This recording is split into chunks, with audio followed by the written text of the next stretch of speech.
할렐루야. 우리 믿음의 고백드림으로 2023년 2월 6일 새벽 기도회를 하나님 앞에 함께 드리도록 하겠습니다. 나는 전능하신 아버지 하나님, 천지의 창조주를 믿습니다.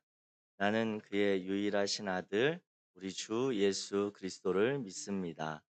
그는 성령으로 잉태되어 동정녀 마리아에게서 나시고 본디오 빌라도에게 고난을 받아 십자가에 못 박혀 죽으시고 장사된 지 사흘 만에 죽은 자 가운데서 다시 살아나셨으며 하늘에 오르시어 전능하신 아버지 하나님 우편에 앉아 계시다가 거기로부터 살아있는 자와 죽은 자를 심판하러 오십니다.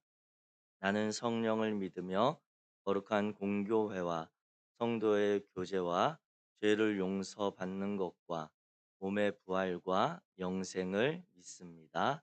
아멘. 찬송가 64장입니다. 찬송가 64장.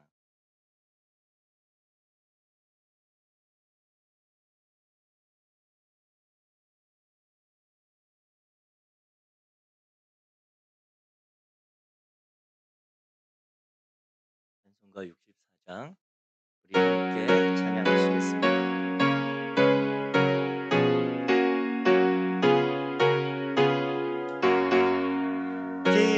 기뻐하며 경배하세 영광의 주 하나님 주 앞에서 우리 마음 피어나는 꽃 같아 죄와 슬픔 사라지고 의심 물음 거치니 변함없는 기쁨의 주 밝은 빛을 주시네.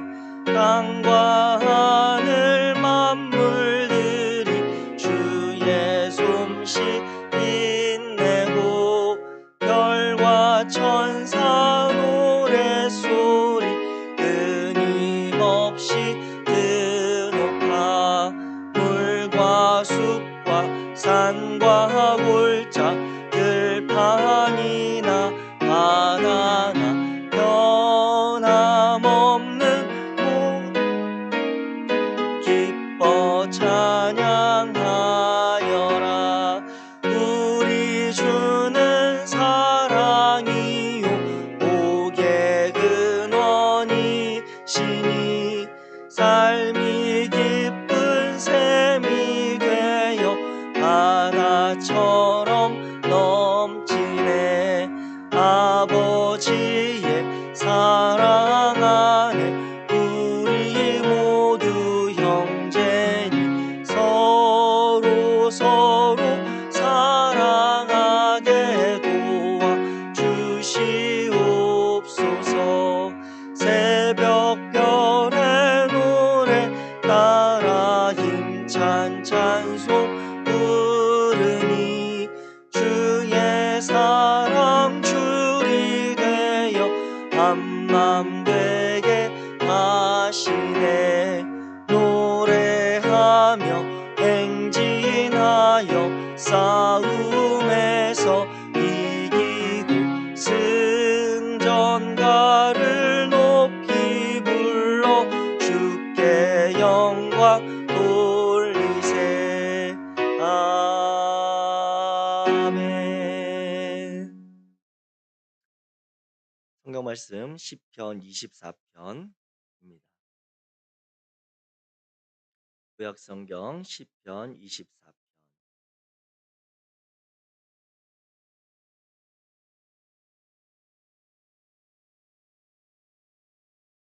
구약 성경 24편. 시편 24편 1절부터 10절까지 말씀 우리 함께 읽도록 하겠습니다.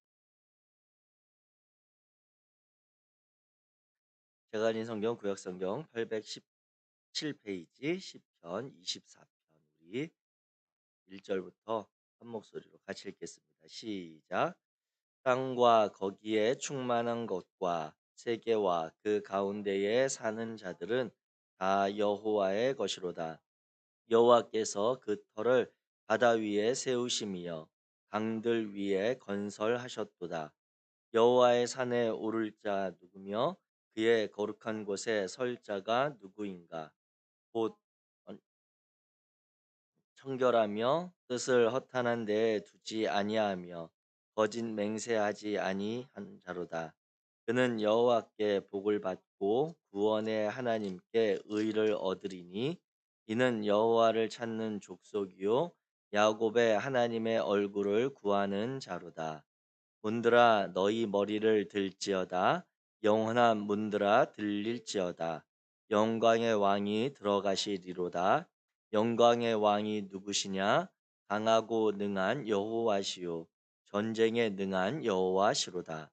문들아 너희 머리를 들지어다 영원한 문들아 들릴지어다 영광의 왕이 들어가시리로다.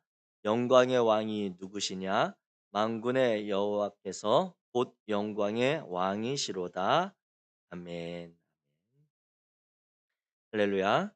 아멘. 오늘 우리가 시편 24편의 말씀을 함께 나누게 되었습니다.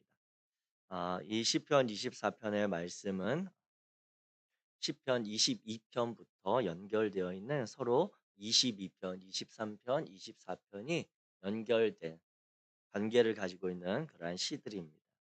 시편 22편은 그 주된 내용이 핵심적인 그런 메시지를 찾자면 우리를 위해 목숨을 버리시는 주님의 은혜에 대한 그러한 이야기들을 노래하고 있고 시편 23편은 우리를 돌보시는 주님의 선하심에 대해서 노래하고 있습니다. 그리고 오늘 읽은 시편 24편은 우리를 위해 오시는 주님의 영광에 대해서 찬양하고 있는 그 시로서 이 시편 22편, 23편 24편을 연결된 그러한 시로 그 내용을 이해할 수가 있겠습니다. 또한 이 시편 24편은 그 배경적으로 우리가 그 볼 때 시편 24편의 표제로 다윗의 시라고만 되어 있는데 이 노래가 언제 불려졌을까? 어떤 상황에서 들려졌을까라고 살펴볼 때 성경의 학자들은 이 노래는 사무엘하 6장과 역대하 13장 15장에 나오는 언약궤가 다윗성에 다시 돌아올 때 이 언약궤가 블레셋 지역에 뺏겼다가 그들에게 뺏겼다가 이제 유대인들의 이스라엘 민족의 다윗성으로 돌아오는 언약궤의 회복에 관한 그러한 내용으로 살펴보고 있습니다. 그래서 우리가 읽은 시들의 그 끝에 보면 7절부터 10절에 보면 문들아 들릴지어다 영원한 문들아 들릴지어다라고 하면서 영광의 왕이 들어가신다라고 할 때 이 영광의 왕이 바로 그 하나님의 임재의 상징인 언약궤가 돌아오는 그 장면으로 이해하고 있었다라고 하는 것이죠. 그래서 다윗이 예루살렘 성에 언약궤를 입성시킬 때 부른 노래가 이 시편 24편으로 이해를 하기도 하고 또 그 내용을 연결해서 신약의 구속사적인 관점에서 본다면 이 시는 메시아를 예언하고 있는 시다 이렇게 보고도 있습니다. 그래서 예수 그리스도의 예루살렘 입성과 죽으시고 부활하신 후에 영광의 모습으로 하늘 보좌에 하늘 성소에 오르시는 것을 예언하는 그런 예표적인 성격을 띤 시다 이렇게 보기도 했고 그래서 초대교회에서는 이 시편을 주의 승천절 즉 주님이 부활하시고 나서 승천하신 그날에 이 시편을 낭송했고 오늘날에는 우리 교회사 쪽으로 기독교회에서는 부활절에 부활절에 이 시를 때때로 낭송하고 있는 그러한 배경과 그러한 상황이 있는 시가 바로 시편 24편입니다. 그런데 이 시편 24편의 내용을 우리가 이제 살펴본다면 이 시편 24편은 크게 세 부분으로 나누어서 노래하고 있습니다. 1절과 2절은 만물의 창조주이자 우주의 주권자이신 하나님에 대해서 1절, 2절이 찬양을 하고 있고 그리고 7절부터 10절까지는 영광의 왕이신 그 하나님을 맞아들이라라고 하는 그러한 내용을 찬양하고 있습니다. 그리고 이제 3절부터 6절의 중간에 그 영광의 왕이신 왕을 만날 만한 자들이 어떤 자들인가에 대해서 3절부터 6절에 이렇게 이야기해 주고 있는 시라고 하는 것이죠. 그래서 이 시의 내용들을 우리가 살펴보는 가운데 특별히 어 그 내용들을 세부적으로 우리가 조금 더 들여다본다면 1 절, 2절 가운데 보면 먼저 1 절에 "땅과 거기에 충만한 것과 세계와 그 가운데 사는 자들은 다 여호와의 것이로다."라고 하면서 여호와 하나님께서 온 세상의 주인이심을 먼저 밝히고 있습니다. 그런데 왜 이 여호와 하나님이 온 세상의 주인이심을 가장 먼저 선언하면서 이 시가 시작되는가라고 했을 때 그것은 앞에서 말씀드렸던 언약 즉 하나님의 임재, 영광의 하나님이 다윗성에 돌아올 때 그 상황을 우리가 연결해서 생각해 볼 수가 있는 것이죠. 다윗성이 있던 이 예루살렘은 다윗이 점령하기 전까지는 가나안에 있었던 일곱 부족 중에 하나인 여부수 족속이 다스리고 있었던 땅입니다. 그리고 다윗성이 위치한 그 성은 다윗이 그 성의 모든 기초를 쌓아서 지금 다윗성으로 삼은 것이 아니라 이 예루살렘을 점령하면서 그 땅에 있던 여부수 족속을 몰아낸 이후에 그곳에 있던 성을 다윗이 점령한 이후로 그것을 이제 지금 다윗성으로 사용하는 중이었거든요.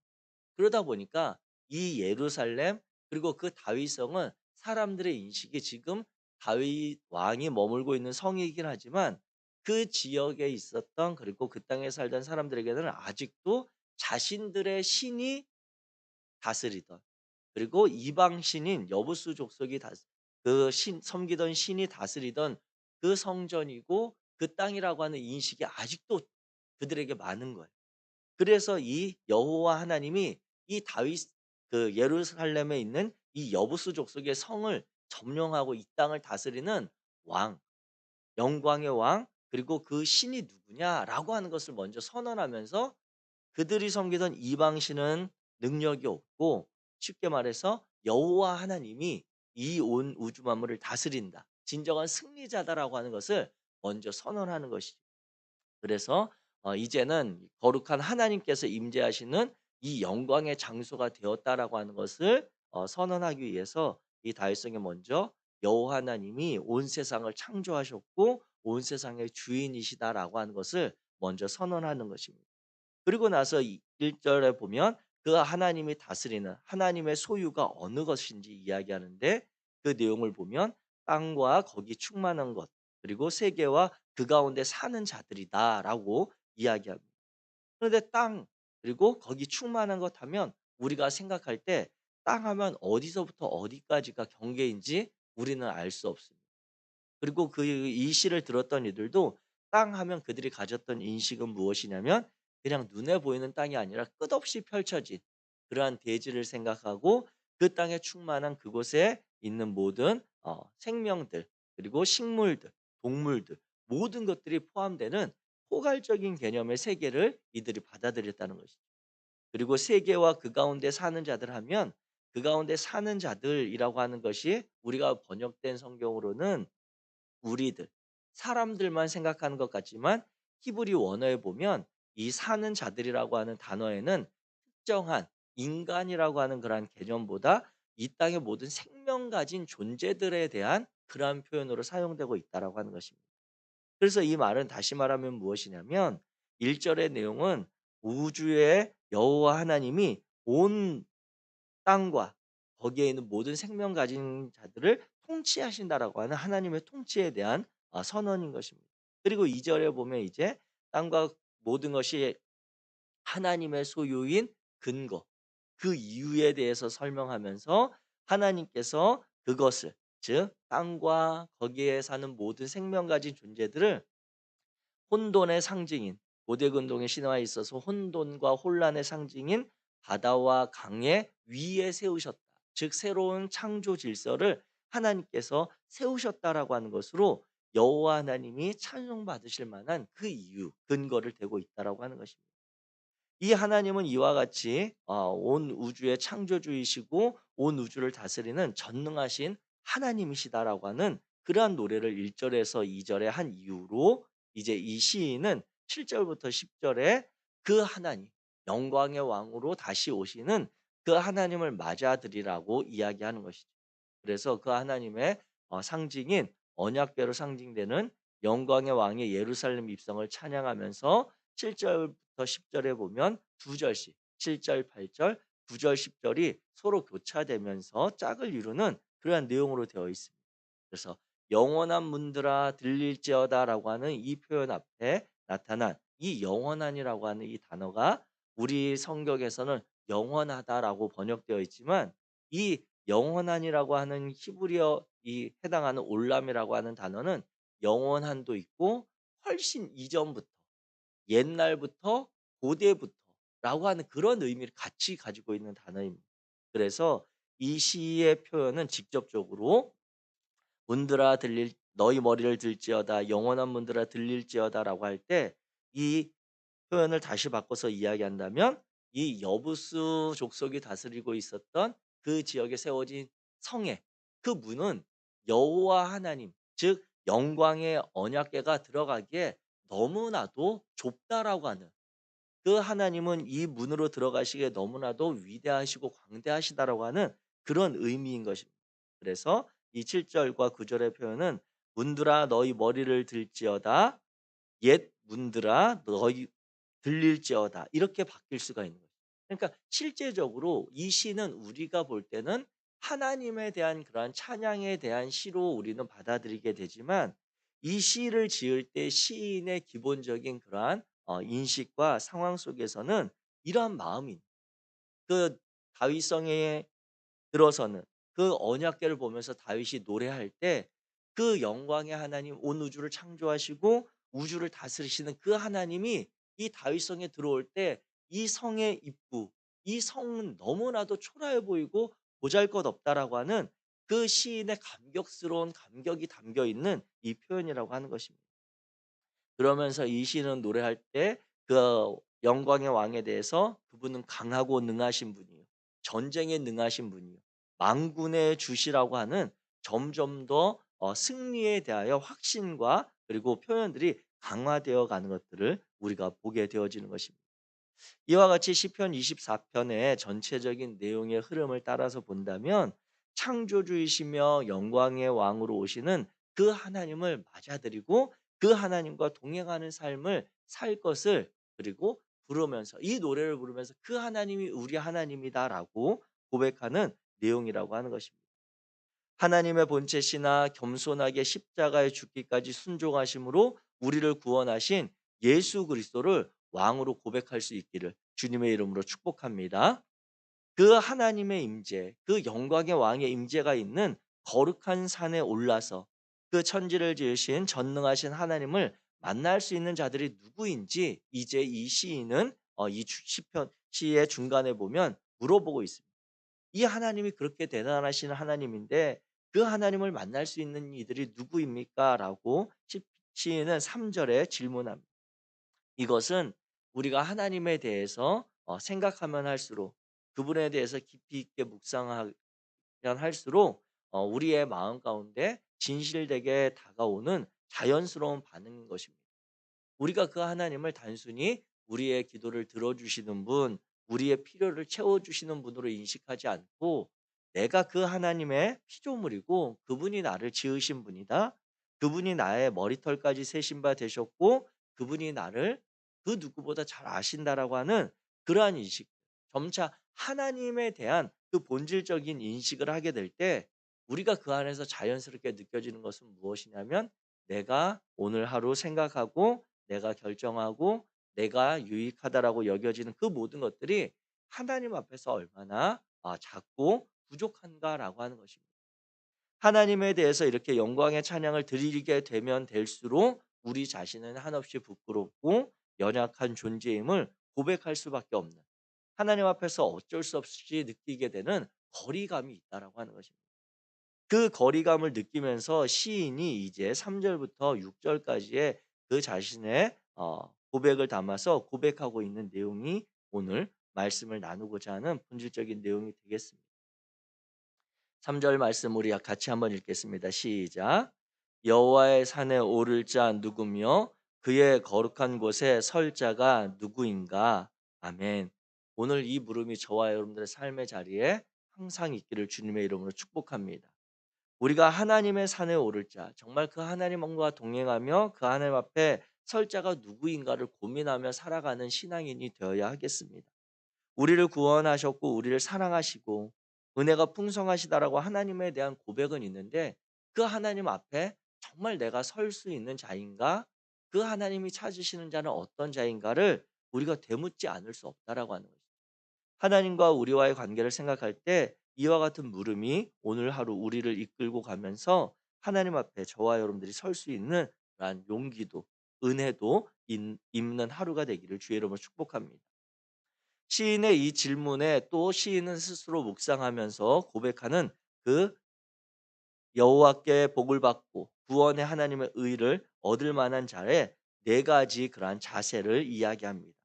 그 내용이 바로 오늘 본문에 보게 되면 이제 4절 말씀에 나오는 것이죠. 4절 같이 읽겠습니다. 시작. 곧 손이 깨끗하며 마음이 청결하며 뜻을 허탄한 데에 두지 아니하며 거짓 맹세하지 아니하는 자로다. 아멘. 여호와의 산에 오를 자, 그의 거룩한 산에 설 자는 누구인고라고 했을 때 그 사람은 손이 깨끗함, 마음이 청결하고 뜻을 허탄한 데 두지 않고 거짓 맹세하지 아니하는 자가 여호와의 산에 올라 여호와의 거룩한 곳에 설 자라고 시인은 이야기하고 있습니다. 그렇다면 먼저 손이 깨끗한 자는 어떠한 자인가라고 이 시인의 표현을 따라 보게 되면 이 손이 깨끗하다라고 하는 것은 이 시인의 히브리어적인 의미에 보면 외적인 행위 그리고 자신의 행위에 흠이 없는 사람을 이야기합니다. 이 흠이 없다라고 하는 것은 어떠한 신앙적인 모습이 아니라 실제적인 삶의 모습을 그대로 이 시인은 표현한 것입니다. 그래서 손이 깨끗하다라고 하는 것이 매일 손 씻는 사람 이와 같은 의미가 아니라 아니면 또 우리의 신앙적으로 매일같이 회개하는 그러한 사람이 아니라 실제 자신의 삶에 있어서 도덕적인 삶을 살아가는 사람 윤리적인 삶이 바른 사람, 그리고 사회적으로 그 사람의 행동이 누가 보아도 흠이 없을 그러한 삶을 노력하며 살아가는 그 우리의 마음으로 말로 표현한다면 쉽게 말하면 행동거지가 바른 사람. 그 사람을 이 시인은 손이 깨끗한 자라고 표현하고 있습니다. 그리고 두 번째로 마음이 청결한 자가 어떤 자인가? 라고 했을 때 그 마음이 청결하다라고 하는 것은 마음의 동기가 순수한 사람, 마음의 동기가 옳은 사람을 이야기하고 있습니다. 즉 앞에 나타난 손이 깨끗한 사람의 특징과 연결해서 볼 때 그가 우리가 보기에 행동 거지가 너무나도 바르고 그가 하는 것들이 도덕적으로 윤리적으로 칭찬받을 만한데 그 마음의 본질에 그것은 선한 의도, 그 마음 자신이 내가 사회적으로, 도덕적으로, 윤리적으로 어떠한 기준을 가지고 선을 지향하는 사람이 아니라 다른 이들, 타인이 보는 앞에서만 그와 같은 모습일 때가 너무나도 많이 있다라고 하는 거죠. 그리고 그것이 실제적으로 불가능한 것도 아닙니다. 이와 같은 것을 생각해 보게 될 때 이 시편 기자의 고백은 손이 깨끗한 즉 행동이 올바른 사람이 그 마음도 청결한 그러한 사람이어야 한다라고 하는 것이죠. 즉 그가 선을 행하거나 구제를 하거나 다른 이들을 돕거나 아니면 사회적으로 선한 일들을 행하는데 그 마음도 정말 바른 사람, 올바른 마음에서부터 출발되어진 선을 행하는 사람 그 우리가 알고 있는 착한 사람, 마음부터 착한 그 사람이 여호와 산에 서며 거룩한 곳에 설 자라고 이야기하고 있습니다. 또 세 번째로 나타나고 있는 그와 같은 사람이 어떤 특징이 있느냐? 뜻을 허탄한 데 두지 않는 사람이라고 이야기하고 있습니다. 뜻을 허탄한 데 둔다라고 하는 것에 여기 허탄한 데는 헛된 것, 허무한 것, 그리고 거짓된 것을 추구하지 않는 사람이다. 이러한 표현입니다. 그런데 중요한 것은 이 문장에서 뜻에 있습니다. 뜻. 이 뜻이라고 하는 단어, 히브리어로 나풋이라고 하는 단어는 어떤 의미냐면 단순히 생각, 결정이 아니라 나의 생명이라고 하는 본질적인 가치를 담고 있는 표현이 바로 이 나풋이라고 하는 단어입니다. 즉 그래서 이것을 이 문장을 다시 표현해 본다면 뜻을 허탄한 데에 두지 않는 자라고 하는 것은 내게 가장 소중한 것을 허무한 것에 들이지 않는 사람이 바로 이 뜻을 허탄한 데 두지 않는 사람입니다. 헛된 것에 나의 생명을 걸지 않는 사람, 허무한 것에 나의 가장 소중한 것을 바치지 않는 사람이 여호와 앞에 서는 존재라고 하는 것이죠. 오늘날 우리가 이 나의 생명과 같이 가장 소중하게 여기는 것이 무엇입니까? 모두가 다를 수 있습니다. 오늘 이 새벽 기도를 함께 드리는 우리 성도님들과 제가 우리가 마음속으로 '내가 가장 소중하게 여기는 것이 무엇인가?'라고 생각해 보면 서로 다를 수 있습니다. 그런데 중요한 것은 내가 가장 소중하게 여기는 것을 허무하거나 거짓된 것에 그것에 들이지 않는다라고 하는 것이죠. 오늘 우리 시대 대표적으로 드려지는 가장 소중한 것, 우리에게 있어서 가장 소중한 것이 있다면 무엇이겠습니까? 그중 하나는 자녀입니다. 그래서 마틴 루터 목사님은 이야기할 때 "내 자녀를 바치는 대상이 바로 네가 섬기는 신이다." 이렇게 이야기했습니다. 무슨 말입니까? 우리가 목숨처럼 소중하게 여기는, 우리가 가장 소중하게 여기는 우리 자녀를 바치는, 그 자녀에게 가장 우리가 많은 이야기를 하고 그 자녀에게 가장 많은 것을 요청하고 그 자녀가 되어지기를 가장 바라는 모습, 그것이 바로 오늘 우리들이 섬기는 그 신이고 바로 우리의 우상이 될 수 있다라고 하는 것이죠. 사랑하는 성도 여러분, 우리가 우리의 가장 소중하게 여기는 것을 헛된 것에 주지 않기를 주의 이름으로 축복합니다. 우리에게 가장 소중하게 여겨지는 그 대상을 거짓된 것에게 우리가 빼앗기지 않는 그러한 지혜가 있는 삶이 되시기를 주의 이름으로 축복합니다. 나의 생명을 내가 과연 어디에 드리고 있는가? 나에게 가장 소중한 것을 내가 어느 것에게 가치를 두고 있는가? 돌아보게 하는 그러한 표현이 바로 이 말씀인 것입니다. 마지막으로 여호와 앞에 서는 자의 특징은 거짓 맹세하지 않는 자라고 되어 있습니다. 이것은 진실을 말한다고 하는 맹세를 거짓과 속임으로 하는 것입니다. 여기서 맹세하다라고 하는 것은 이 원어적으로 7번 계속해서 이야기하는 것입니다. 우리가 반복적으로 이야기한다 하는 것에는 어떤 의미가 있습니까? 그것에 신뢰를 주기 위한 것이죠.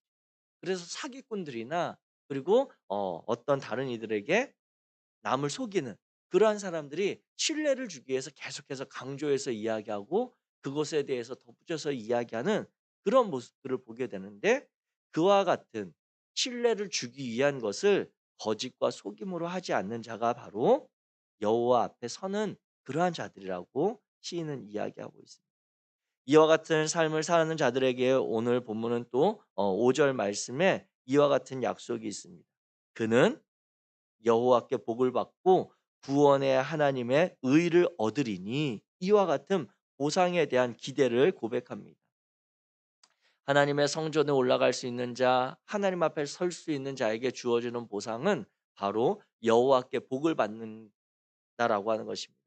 민수기 23장 26절에 나오는 것처럼 은혜로우신 하나님 앞에서 누리며 살아가는 특권, 하나님의 얼굴을 바라보며 살아가는 그러한 특권이 그에게 있는 가장 중요한 복인 것이죠.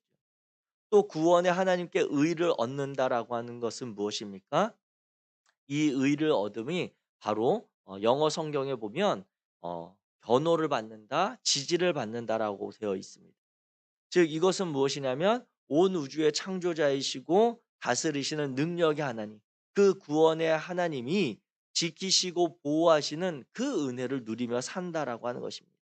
시편 24편의 관점에서 보면 창조주이신 여호와 하나님, 능력에 많으신 하나님, 영광을 받으시기에 합당하신 하나님이 도움을 베푸신다라고 하는 것입니다. 그런데 이와 같은 그 모습이 바로 이 여호와 하나님 앞에 성소에 서는 자, 그 여호와 하나님 앞에 나아가는 자의 모습이라고 하는 것이죠. 그래서 오늘 결론적으로 말씀을 맺으며 6절 말씀을 우리 같이 읽겠습니다. 6 절입니다. 시작. 이는 여호와를 찾는 족속이요 야곱의 하나님의 얼굴을 구하는 자로다. 이와 같은 자들의 결론적인 모습이 있다면 시인의 고백에 따르면 손이 깨끗하며 마음이 청결하며 그리고 뜻을 허탄한 데 두지 아니하고 거짓 맹세하지 아니하여서 여호와의 복을 받고 구원 하나님께 의를 얻는 자들의 모습을 보았더니, 이 시인은 노래할 때 그는 여호와를 찾는 자요. 야곱의 하나님의 얼굴을 구하는 자로다라고 고백하고 있습니다. 여호와를 찾다라고 하는 것에 찾다라고 하는 것은 자주 가다라고 하는 의미를 가진 히브리어입니다. 즉 이것은 여호와를 찾기 위해서 하나님의 성소를 찾아 방문하는 것, 그 하나님의 성소를 찾아 예배하기를 즐겨하는 모습을 노래하고 있습니다. 또 야곱의 하나님의 얼굴을 구하다라고 하는 것은 구하다고 하는 이 동사가 바로 요구하다, 묻다라고 하는 그러한 히브리어 단어입니다. 즉 하나님의 뜻과 하나님의 그 의를 구하는 기도를 올려드리는 자가 바로 이와 같은 삶의 하나님의 복을 누리는 자의 모습이라고 시인이 이야기하고 있다는 것입니다. 사랑하는 성도 여러분, 여호와 하나님 앞에 서며 거룩한 산에 설 저와 여러분들의 삶이 되기를 주의 이름으로 축복합니다. 그 모습이 바로 이 시인의 고백처럼 여호와를 찾고 그 하나님의 얼굴을 구하는 예배와 기도의 삶에 우리의 삶을 우선적으로 드릴 수 있는 그러한 결단이 있는 삶의 모습이라고 하는 것이죠. 오늘 이 새벽 하나님께서 특별히 새로운 은혜로 열어주시는 이 날에 저와 여러분들이 이 시인의 노래를 기억하면서 정말 문들아 너희 머리를 들지어다 영원한 문들아 들릴지어다 노래할 때 정말 우리가 그 하나님의 임재와 영광을 맞아들일 수 있는 여호와를 찾고 그 하나님 앞에 구하는 그러한 자들, 그러한 복된 삶을 살아가시기를 주의 이름으로 축복합니다. 기도하겠습니다. 사랑의 하나님 감사합니다. 이 시간 하나님께서 우리를 사랑하셔서 새날을 열어주시고 새 은혜로 우리를 이끌어 가실 때에 거룩하신 하나님, 우리가 주님과 동행하는 그러한 복을 누릴 수 있도록 도와주옵소서. 약속하신 여호와의 복을 그리고 구원의 하나님의 의를 힘입는 그러한 한 날이 될 수 있도록 우리를 인도하여 주옵소서.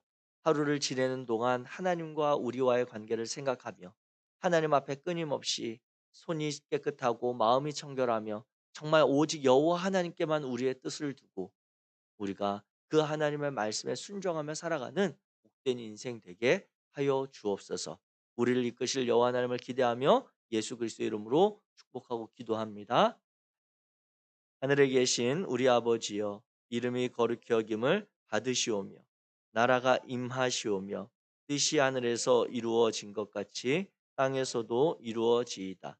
오늘 우리에게 일용할 양식을 주옵시고 우리가 우리에게 죄 지은 자를 사하여 준 것 같이 우리 죄를 사하여 주시옵고 우리를 시험에 들게 하지 마시옵고 다만 악에서 구하시옵소서.